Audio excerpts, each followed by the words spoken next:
नमस्कार दोस्तों, चलिए जानते हैं दिल्ली की 25 बड़ी खबरों को सिर्फ 10 मिनट में। लेकिन उससे पहले वीडियो को लाइक और चैनल को सब्सक्राइब जरूर करें।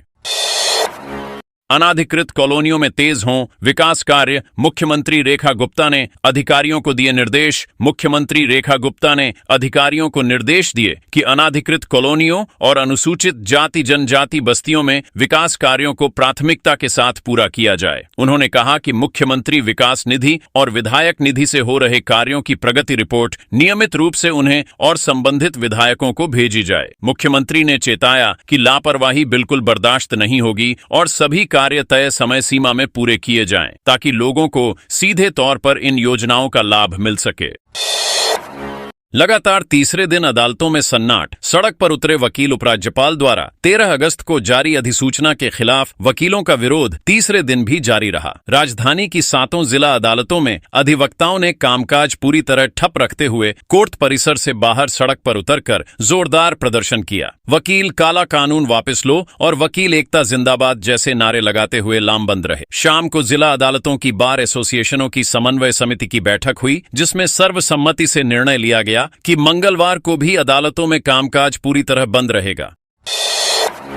महंगाई एक्सप्रेस पर सवार मेट्रो यात्रियों ने कोसा। दिल्ली मेट्रो के बढ़े किराए से आम जनता में गुस्सा फूट पड़ा है। सोमवार सुबह एक यात्री की पोस्ट टिकट नहीं लोन की ईएमआई भरनी है सोशल मीडिया पर वायरल हो गई, जिसे हजारों लोगों ने साझा किया। दफ्तर जाने वाले कर्मचारियों और कॉलेज छात्रों ने बड़े किराए पर नाराजगी जताई। लोगों का कहना है कि महंगाई पहले ही जेब ढीली कर रही है और अब मेट्रो का सफर भी भारी पड़ रहा है। यात्रियों ने सरकार से किराए में बढ़ोतरी पर पुनर्विचार करने की मांग की। ऑटो चालक यात्रियों के साथ करता था ऐसा कांड, सच्चाई जान पुलिस के उड़ गए होश। दिल्ली पुलिस ने पहाड़गंज से एक ऑटो चालक को गिरफ्तार किया है, जो यात्रियों को नशीली कोल्ड ड्रिंक पिलाकर लूटता था। हाल ही में एक यात्री ने शिकायत की थी कि उसे नशा कराकर वैल्यूएबल्स लूट लिए गए। इसी शिकायत के बाद पुलिस ने सक्रियता दिखाते हुए आरोपी को दबोच लिया और उसका ऑटो भी जब्त कर लिया। पुलिस ने बताया कि आरोपी ने पहले भी इस तरह की वारदातें की हैं। फिलहाल उससे पूछताछ की जा रही है और मामले की गहन जांच जारी है। गायत्री परिवार का भारत मंडपम में भव्य राष्ट्रीय आयोजन। धर्मगुरुओं ने कहा, राष्ट्र जागरण का लें संकल्प। भारत मंडपम प्रगति मैदान में अखिल विश्व गायत्री परिवार ने विशाल राष्ट्रीय आयोजन किया। समारोह में वक्ताओं ने भारत को विश्व का नेतृत्व करने योग्य बताते हुए राष्ट्र जागरण का आह्वान किया। डॉक्टर चिन्मय पंड्या ने युवाओं से आत्मविश्वास, नैतिकता और आध्यात्मिकता को जीवन का आधार बनाने को कहा। पूर्व मुख्यमंत्री शिवराज सिंह चौहान ने गायत्री परिवार के कार्यों को राष्ट्र निर्माण से जोड़ा। वहीं केंद्रीय मंत्री गजेंद्र सिंह शेखावत ने इसे राष्ट्रीय चेतना जगाने का महान प्रयास करार दिया। अचानक ढह गई बिल्डिंग की छत, मची चीख पुकार। पड़ोसियों की मदद से बची 3 जिंदगियां। पश्चिमी दिल्ली के मोहन गार्डन स्थित सिद्धात्री एनक्लेव में सोमवार को एक जर्जर इमारत की छत अचानक गिर गई। हादसे में 3 लोग गंभीर रूप से घायल हो गए। गनीमत रही कि पड़ोसियों ने फुर्ती दिखाते हुए मलबे में दबे लोगों को तुरंत बाहर निकाला और अस्पताल पहुंचाया। बताया जा रहा है कि इमारत काफी समय से जर्जर हालत में थी और मकान मालिक ने मरम्मत के लिए किराएदारों को मकान खाली करने को कहा था। पुलिस और प्रशासन ने जांच शुरू कर दी है। नाबालिग के साथ मिलकर झपटता था मोबाइल। पुलिस ने 2 लोगों को धर दबोचा। रंजीत नगर इलाके में हुई मोबाइल झपटमारी की वारदात को पुलिस ने महज 6 घंटे में सुलझा लिया। एक नाबालिग समेत 2 बदमाशों को गिरफ्तार किया गया है और उनके कब्जे से लूटा हुआ मोबाइल फोन बरामद किया गया। पुलिस ने बताया कि आरोपी करण पहले भी कई आपराधिक मामलों में शामिल रहा है। सीसीटीवी फुटेज और मुखबिर की सूचना के आधार पर दोनों को दबोचा गया। पुलिस अब इनसे पूछताछ कर अन्य वारदातों का भी खुलासा करने में जुटी है। चांदनी चौक से दबोचे गए शातिर गिरोह के 2 सदस्य। आईफोन की लोकेशन से पुलिस को मिली सफलता। पूर्वी दिल्ली की शकरपुर पुलिस ने मंडी हाउस मेट्रो स्टेशन पर ठगी करने वाले गिरोह का भंडाफोड़ किया है। गिरोह यात्रियों को झांसा देने के लिए नाबालिग का इस्तेमाल करता था। एक पीड़ित का आईफोन चोरी करने के बाद उसकी लोकेशन से पुलिस ने 2 आरोपियों को चांदनी चौक से दबोच लिया। उनके पास से लूटा हुआ आईफोन, 7,000 रुपए और एक साइकिल बरामद की गई। यह कार्रवाई ओवैस नामक शख्स की शिकायत पर की गई थी।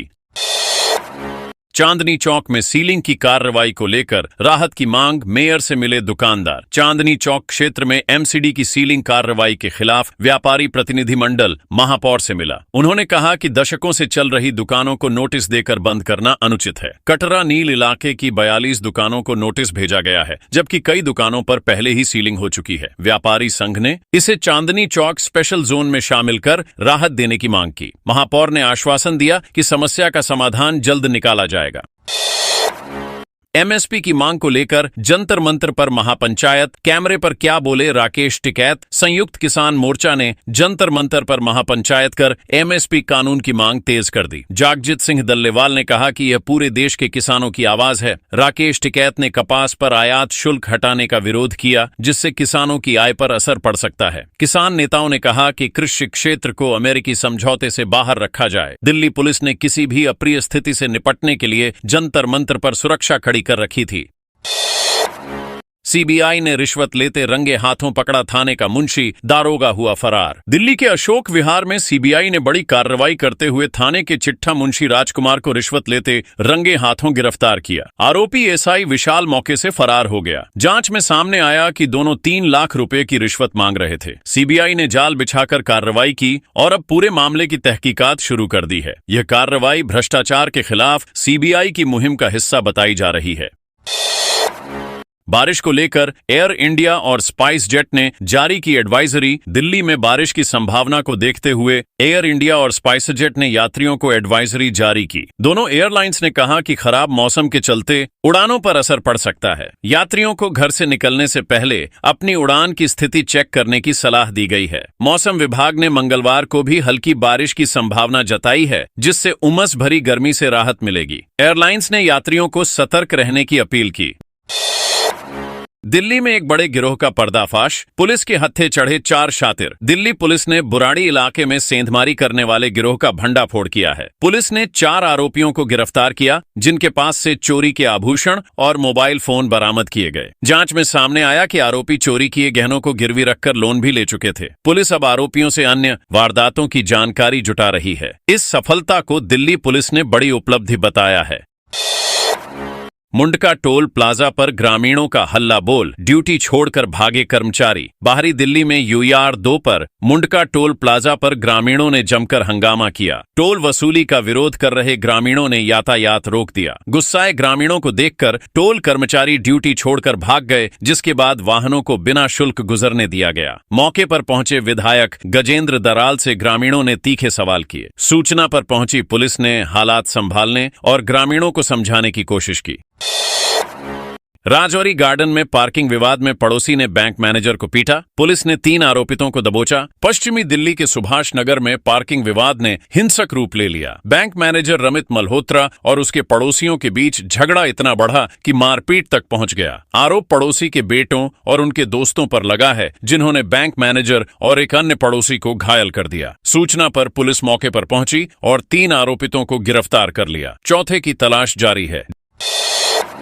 डीडीए फ्लैट्स खरीदने का सुनहरा मौका, मात्र 39 लाख में पाएं प्रीमियम घर। दिल्ली विकास प्राधिकरण ने प्रीमियम आवासीय योजना की घोषणा की है, जिसके तहत 327 रेडी टू मूव फ्लैट उपलब्ध कराए जा रहे हैं। ये फ्लैट वसंत कुंज, द्वारका और पीतमपुरा जैसे पॉश इलाकों में स्थित हैं। बुकिंग मंगलवार से शुरू होकर 24 सितंबर तक चलेगी। फ्लैटों की ई नीलामी 30 सितंबर को होगी। कीमतें 39 लाख रुपए से 2.54 करोड़ रुपए तक तय की गई हैं। यह योजना मध्यम वर्गीय परिवारों के लिए आकर्षक मानी जा रही है।